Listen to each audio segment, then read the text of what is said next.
നമസ്കാരം. Raf talk ഫുട്ബോളിലേക്ക് അവർക്കും സ്വാഗതം. എന്തുകൊണ്ട് അർജൻറ്റീനയിൽ നിന്ന് താരങ്ങളെ ടീമിലെടുക്കുന്നില്ല? ചോദ്യം ലയണൽ സ്കലോനിയോടാണ്. അർജൻറ്റീൻ ദേശീയ ടീം ഇപ്പോൾ എടുത്തു നോക്കിയാൽ അർജൻറ്റീൻ ലീഗിൽ നിന്നുള്ള താരങ്ങൾ വളരെ വളരെ കുറവാണ്. മിക്ക താരങ്ങളും യൂറോപ്പിൽ കളിക്കുന്നവരാണ്. നേരത്തെ അർജൻറ്റീനയുടെ അവസ്ഥ ഇങ്ങനെ ആയിരുന്നില്ല. കുറച്ചുകൂടി അധികം താരങ്ങളെ അർജൻറ്റീൻ ലീഗിൽ നിന്ന് എടുക്കുമായിരുന്നു. ഇപ്പോൾ അങ്ങനെ സ്കലോനി എടുക്കാറില്ല. അതുകൊണ്ട് തന്നെ സ്കലോനിയോട് ആ ചോദ്യം വരുന്നു. സ്കലോനി ഇപ്പോൾ താമസിക്കുന്നതും ഒക്കെ അർജൻറ്റീനയിലല്ല എന്നുള്ള എല്ലാവർക്കും അറിയാം. അദ്ദേഹം സ്പെയിനിലാണ് സ്ഥിരതാമസമാക്കിയിരിക്കുന്നത്. അർജൻറ്റീനയുടെ കളികൾക്ക് വേണ്ടി അദ്ദേഹം ഇങ്ങോട്ടേക്ക് എത്തുന്നു. അപ്പോൾ അതുകൊണ്ട് തന്നെ ആവണം അർജൻറ്റീൻ മാധ്യമങ്ങൾ ഈ ഒരു ചോദ്യം ഉന്നയിക്കുന്നത്. എന്തുകൊണ്ടാണ് അർജൻറ്റീൻ ലീഗിൽ നിന്നുള്ള താരങ്ങളെ അധികമായിട്ട് ടീമിലേക്ക് എടുക്കാത്തത്?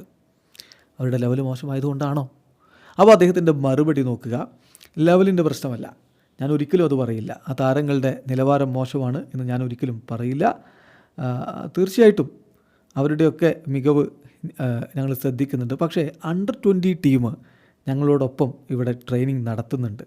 ആ കിഡ്സ് തീർച്ചയായിട്ടും അർജൻറ്റീൻ ഫുട്ബോളിലെ മികച്ച താരങ്ങളിൽ പെടുന്നവരാണ്. അതുകൊണ്ട് അവരിൽ നിന്ന് താരങ്ങളെ ടീമിലേക്ക് എടുക്കാനാണ് ഞാൻ എപ്പോഴും ശ്രദ്ധിക്കാറുള്ളത്. അവിടെയാണ് ഞങ്ങളുടെ ആ ഒരു ശ്രദ്ധ ഇപ്പോൾ പതിഞ്ഞിട്ടുള്ളത്.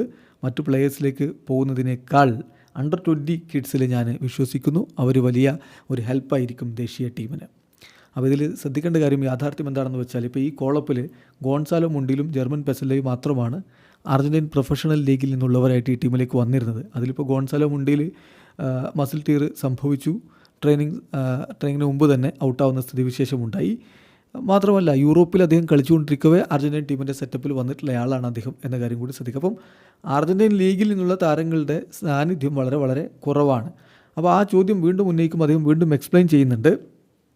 ശരിയാണ്, ഇപ്പോൾ അർജൻറ്റീൻ ദേശീയ ടീമിലേക്ക് ഈ താരങ്ങളെ എടുക്കുമ്പോൾ ലെവലല്ല പ്രശ്നം എന്ന് ഞാൻ കൃത്യമായിട്ട് പറഞ്ഞു. പക്ഷേ ആ താരങ്ങളെ നമ്മൾ ടീമിലേക്ക് എടുക്കുമ്പോൾ മറ്റൊരാളെ ഈ ടീമിൽ നിന്ന് ഒഴിവാക്കണം.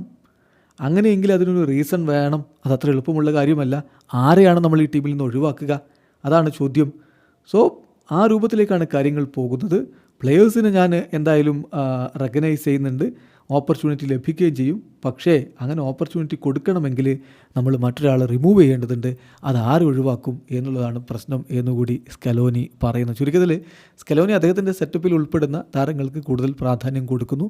അത് കൃത്യമായിട്ട് അദ്ദേഹം മാനേജ് ചെയ്തു പോകുന്നു. അതിൻ്റെ റിസൾട്ടാണ് വന്നുകൊണ്ടിരിക്കുന്നത്. അതിനപ്പുറത്തേക്ക് അർജൻറ്റീൻ ലീഗിൽ നിന്നുള്ള താരങ്ങൾക്ക് ഇപ്പോൾ ഏതായാലും കൂടുതൽ പ്രാധാന്യം കൊടുക്കാൻ ആദ്യം തയ്യാറാവുന്നില്ല എന്നത് തന്നെയാണ് ഈ വാക്കിൽ നിന്ന് മനസ്സിലാക്കേണ്ടത്. വീഡിയോ അവസാനിക്കുന്നു. ഫുട്ബോൾ ലോകത്തെ കൂടുതൽ വിശേഷങ്ങളുമായി റാഫ് ടോക്സിന് എത്താം.